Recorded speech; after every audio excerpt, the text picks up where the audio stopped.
Hey snacks, welcome back to my channel. If it's your first time joining us, given the nature of this video, welcome to my channel. I really hope that you like what you see and then you check out other videos and you subscribe and become a snack. So today's video, as you can tell by the title, is my breast reduction journey. I felt like I should probably give some insight on this since it's not something that's really spoken about, because surgeries have been stigmatized, but we are the generation that is changing all of that. So I'm really happy to bring you guys this video because, for one, that means my surgery went well and I'm alive and well, bitch. Hey! And two, I'm just really happy to give you guys information. So if you want to hear all about that, then please do keep on watching. So for one, this was kind of supposed to be a vlog, but I didn't vlog much, and you'll hear why as the video goes on. And two, please understand that this video is based on my personal experience. I think surgery, along with many other things, of course, is quite subjective to the patient, and so every experience may vary, but this is kind of like a general thing that you could use as a guideline, but don't take it with a grain of salt, basically. And I'm not a medical doctor, so anything that I say isn't backed up with actual facts. It's just from my personal experience. So where do I even begin, child? Okay, actually I did get a bit of footage the day before my surgery, and I'm gonna insert that here. What do you do? It is 20 past 12. I don't even know why I'm up this late, because I'm waking up at 6 tomorrow. The appointment is at 7 a.m. I have a heat rash, so I took this medication, this pill, and it's making me very drowsy, so I'm gonna knock out. But yeah, guys, it is the night before my surgery, and I'm literally like, I don't know what to feel. For one, I've never been hospitalized for anything, let alone now going into theater for surgery. I think I'm avoiding thinking about it, which is making me not panic, but inside I'm actually really freaking out. But yeah, that's me. It's happening. I can't come to terms with how I feel. I think I just want to skip the whole them doing it part and just get to the it's done, I'm recovering part, because guess up.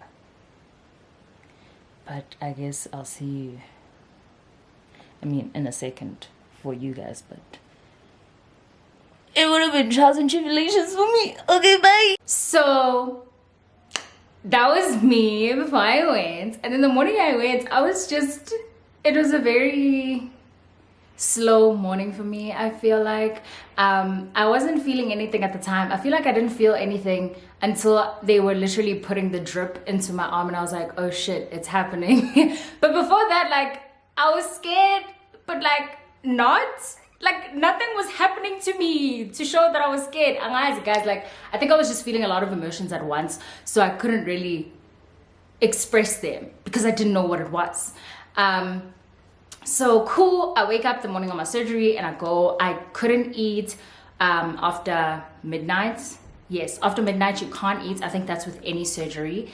Well, not after midnight, but 7 or 8 hours before your surgery, you're not allowed to eat. So that's what they told me, and I didn't. So I was a little bit hungry, but it's fine because I don't like eating in the morning anyways. So I went and I got to the hospital, filled out the documents and the forms or whatever, and then they took me to my room and I got into my dressing gown. Not dressing gown, my hospital gown, what am I saying? And I just laid in my bed until it was my turn to go in. Yeah, so that part was pretty boring, there. So then it was my turn and they rolled my bed. Yeah, so the doctor looked at my boobs and he took pictures, which I'm gonna think about inserting here. I don't know, they might be too graphic. If not, they'll be on the thumbnail. Clickbait, you know the vibes. But yeah, so he took photos of me for before, and then yeah, he was like, we're doing this, and I was like, okay, cool. So then they put the drip thing in, and I was like, okay, this is not bad. Then they bring this thing close to my face. Did my head not start spinning? I literally said, whoa. And the nurses were like, calm down, relax, relax.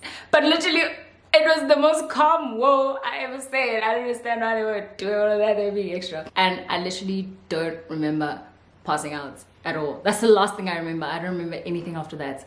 I literally passed out straight away. That shit is crazy, bro. Okay. So I guess they did their thing. I don't know. I wasn't there to see it. Next thing you know, I'm waking up back where I was waiting to get my surgery. And the doctor's like, actually, they even had to wake me up. They were like, yo, it's time for you to go home. And I was like, what? What's going on?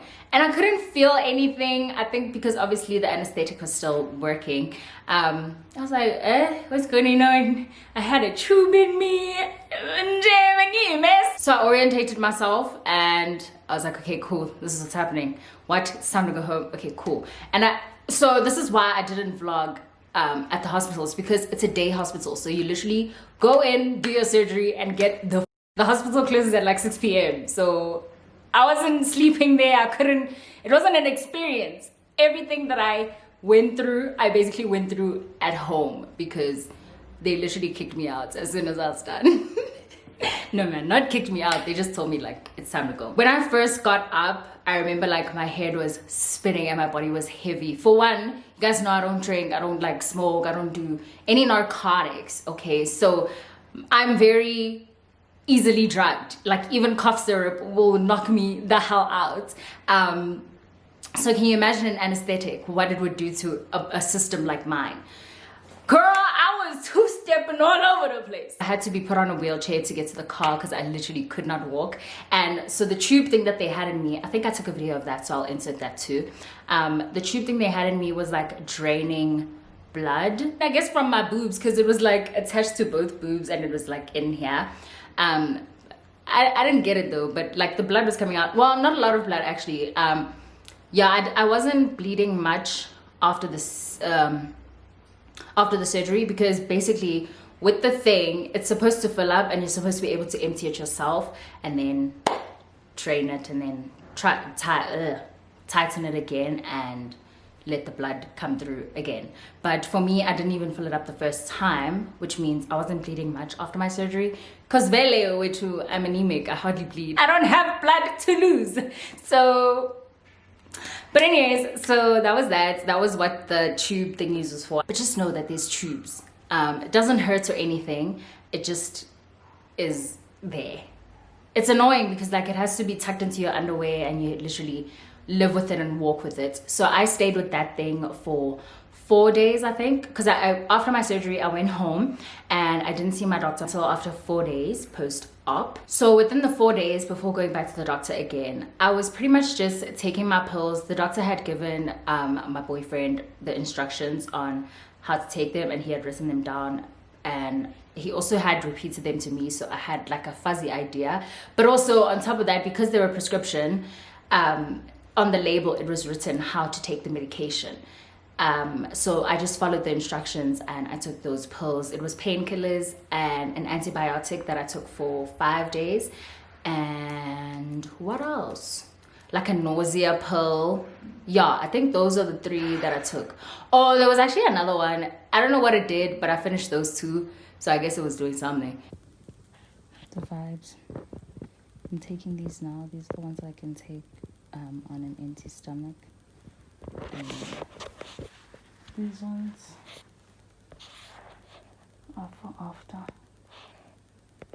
I think the antibiotics really did a good job in terms of, you know, helping the wound stay clean and just, you know, keeping me fine and not having any issues after. But the pain pills that were prescribed to me are potent. When I tell you, I don't have any tattoos because my pain tolerance is at a 0. So I don't want to mess with crazy things like that. But this was not so at all. Like the only time I felt pain, I'm on week 3 now. Yeah, I'm on my 3rd week now post-op, and I haven't felt any pain except for times when like I'll hit my boob against something, or someone bumps into me painfully, or like I hug people or I stretch too much, and that's the stitches that are sore. But other than that, like I don't feel anything. Like it isn't sore just for fun, you know what I mean? So yeah, the painkillers for those first 4 days were really good, because I thought I was gonna be in pain, but I wasn't. So then after the 4 days, I went back to the doctor and he took the tubes out. So he put up bandages on me, and I had them even with the tubes on as well, because that's what was keeping the tubes like stuck on me. I just kept the bandages, and I kept that for another week until I saw him again. And my routine was pretty much the same. I couldn't bath. I was taking sponge baths. Well, shower. I couldn't shower because I didn't want to get the bandages wet. So I was just taking sponge baths, or in other words, being sula. And what else was significant during that time? Yeah, I think that was really the craziest part of it all. I like the fact that I couldn't really do things myself. So I wasn't showering, I had to take sponge baths, and I couldn't drive. I was basically just in bed the whole time, but I could like move around, get myself some food, you know, stupid things like that, even though someone didn't want me to do anything at all during that time. Okay, but anyways, so now that's the week after the first 4 days. Then I went back to the doctor again. Then he took my bandages off, and he was like, nah, let's let these stitches heal. So then he gave me an what are they called, man? Those things that are like Dettol and Savlon. Antibacterial something. He gave me one of those, but like this one doesn't make your wound sting on contact. So that's why I couldn't just use any regular Savlon or Dettol or whatever. He gave me a specific one, and it didn't hurt at all. It just smelled like it was cleaning me. You know. Okay, so he gave me that, and then he gave me a cream to like heal the wound, and that's what I was using for the last week and a bit until yesterday. And yesterday I went to my last appointment. I didn't know it was my last appointment until he was like, okay, well, I don't have to see you again. And I was like, what? Yeah, I was like, this is bittersweet. That means I'm never gonna see you again, bruh. So yesterday was my last appointment, and I am 3 weeks post-op. And yesterday he gave me another cream, which is the last cream I'll be using, and it is just for scar removal, because the other one has basically closed up my wounds and stitches. Like, I'm basically fine now. Basically right now, all I have to do is wear a sports bra. So that's the bra I've been wearing since I came out of my surgery. Those are the type of bras I've been wearing. I'm not allowed to wear bras with wiring, because obviously that's gonna affect the stitching. And the reason I have to wear a bra at all is so that the boobs don't lose their form. Because basically, they can do all the stitching and all that, and it could be nice, but gravity does what gravity do. So if I don't wear a bra or something to hold them up and support them, they're just gonna fall, and then my stitches are gonna rip or whatever, you know, damage will be done. I mean, I'm past that now, because I can like stay for a few hours without a bra. Don't tell my doctor that, because you're basically supposed to wear it for 23 hours. But you know, I have content to make, guys, so I can't always be in a sports bra. But yeah, so I've been wearing sports bras for the last 3 weeks, and he says I have to wear them for 5 to 6. Well, look, it's 6 weeks, but I told him that in the 5th week post-surgery is my birthday, so baby. And he said it's fine. He will let me take it off, especially because also I'm healing quite well and like quick. So yeah, I'm gonna be wearing sports bras for the next 2 weeks now, which sucks because it's kind of restricting to my hot girl summer outfits, but like we make it work, I guess. So that was my experience with the whole doing it thing. Like that was just the from start to finish until yesterday. But this is Future Snee here to interject, because I did forget something that I feel like I should really mention, and that is the nipples. So well, it covers the incisions on the nipples. So basically my incisions, this is the boob, right? So they go around the nipple, then they go down like this, then they go under here, like that. So now that you have that visual, you can see that they cut around my nipple. So for the first week and a half, I couldn't feel my nipples.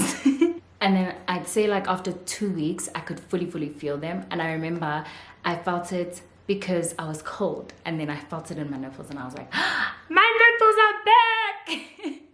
Like every other time before that, it was like you touch them and it's like, okay, but like it wasn't the same sensation as before. But all of that is back now. So we are good, which means obviously your nipples are still functional in terms of breastfeeding, etc, etc. I don't think they would allow the surgery, or it would be legal if anything that you use for reproductive purposes would be, you know, messed with, because you guys know how the medical field is, the government, the world, really. You guys know how they are about things that have to do with women and reproducing. So they protect them first, basically, is what I'm saying. But yeah, so my nipples are fine. Everything's back to normal. I am okay. Bye. So I think the most important things you can take away from that is that it wasn't painful at all, because the pain meds are really good, and I have a pain tolerance of 0. You have to wear a sports bra for 23 hours in a day post-operation for however long your doctor tells you to. Mine said 5 weeks. Obviously, like, apply your creams and take your medication as required and as instructed. So that honestly, if you just do it properly the first time, it saves you from having to go back in the future if something wrong happens or whatever, you know. Just do it right the first time. Yeah, that was my experience, and I have no regrets. The first time I saw them, when he took the bandages off, I had tears in my eyes. I was ready to cry, but you know, I was like, pull yourself towards yourself, child. But no, this has changed my life.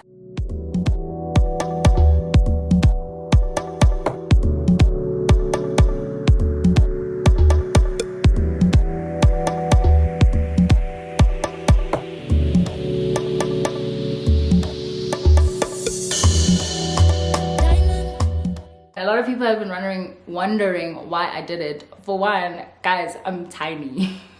I'm so small. Like, I have never felt like my boobs belong to me. They're so big. They were so big, guys. No. Look, I'm not saying if you're small, don't like your big boobs. That's not what I'm saying at all. Which is why also I was a bit about the whole people making me their role model, or for lack of a better word, idolizing the fact that I was small with big boobs. Because now what? Because I've gone and changed it. Yeah, but that's a conversation for a whole nother day.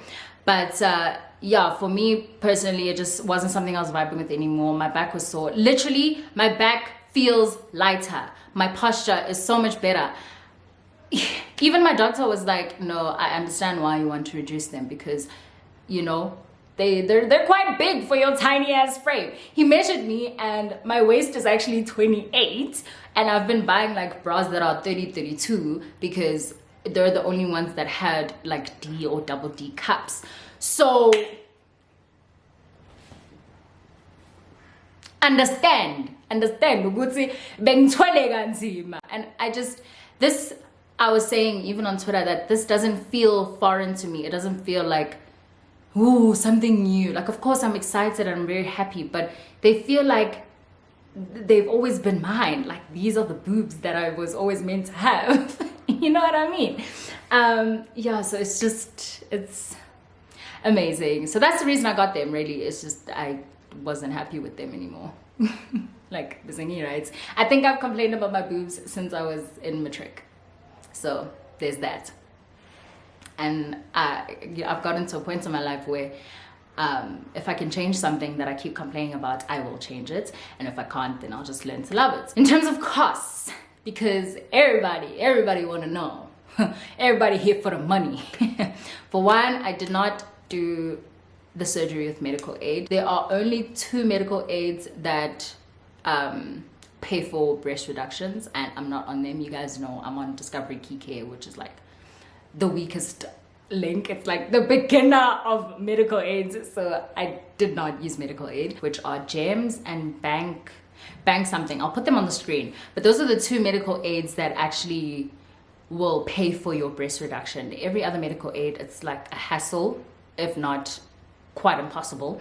Yeah, so I didn't do medical aid, and in terms of paying, I had to pay the full amount upfront because it's like divided into two different things. So the one amount is for the actual surgery, and then the other amount is for me being in the hospital and like the aftercare stuff, etc, etc. So I had to pay it all at once, child. The amount. So for me personally, I paid 60,000 South African rands. I asked, and my doctor said it usually ranges between 60 and 65k, but because I was on like the smaller side of boobs, and also I wasn't getting rid of too much, he kind of went with like the minimum price for it, but it can range from 60 to 65k, just depending on like, because obviously I wasn't like an F cup, you know what I mean, trying to go to a C. So I was just a D, double D going to a C. Yeah, so I did tell him that I wanted to go to a C cup, and he said he would use his discretion and also use my body size to decide what size boobs would suit me. And I'm really happy with the size that he chose. I currently don't know what size I am. I'm gonna have to go to a store and try that out, but you guys know I can't wear wide bras yet, so I'm not even in the market of looking for new bras to buy right now because I can't wear them and I don't know what size I am. So yeah, I mean, I'm really hoping that I can push to squeeze with my lounge bras, because for some of them I did buy D instead of double D, so maybe we can cheat the system there because they're so cute. I imagine having to start that whole collection again.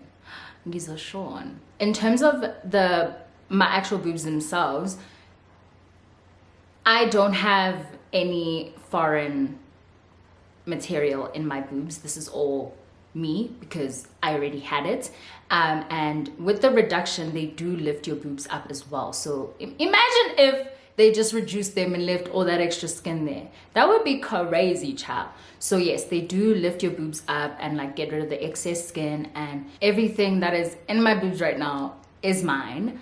And they lifted them, they got rid of any excess skin, and they look beautiful. You know, I was tempted to show him photos, but I was like, nah, I'm gonna let him do his thing, and he did his thing. So I will put my doctor's details in the description box.